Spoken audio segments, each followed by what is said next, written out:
Where is everyone? Brace yourself, Danny. Ian pointed upward and Daniel heard it as well. The bell rang in the distance. Daniel knew what was coming. The others were like clockwork. Most of them crouched down and held on to whatever surface was grippable.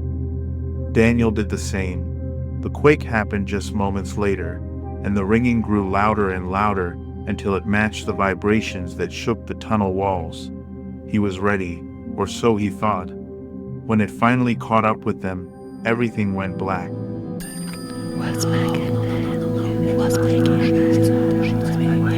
And then Daniel woke up. When he did, he could hear the others talking. Ian was the first to acknowledge it. Well, look who's finally awake. That's when Daniel realized something that he had missed before. Wait, am I the only one that falls asleep when that happens? Well, yeah. Remember when we told you you'll get used to that? Well, when you do, you won't go Sleeping Beauty so easily. Oh, okay, so how long does that take? Afraid we can't say. It's different for everybody. It took Cliff here somewhere shy of 3 months to stay awake. A whole 3 months.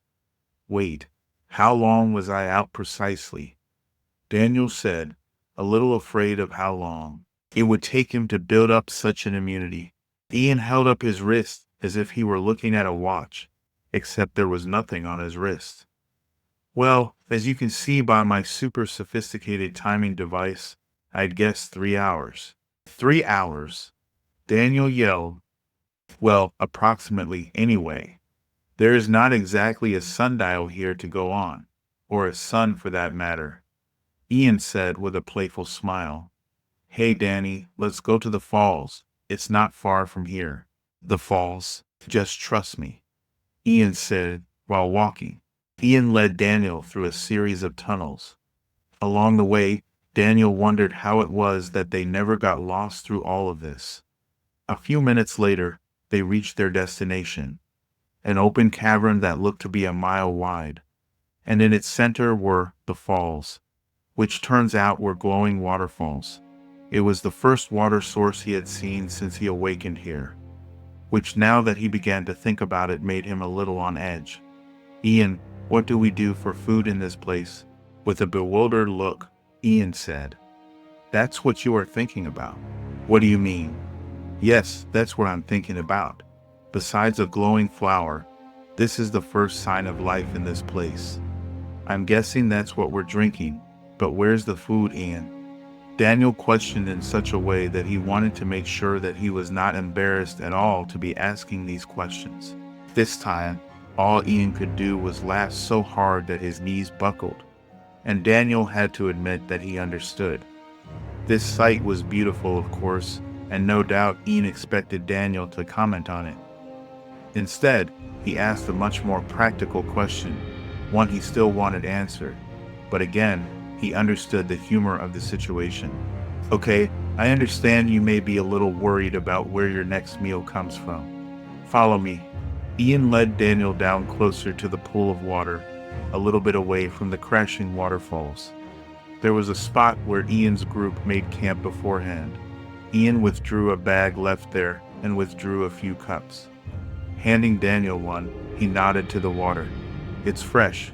After taking the cup, Ian pointed to the group of plants near the campsite. Yank on them.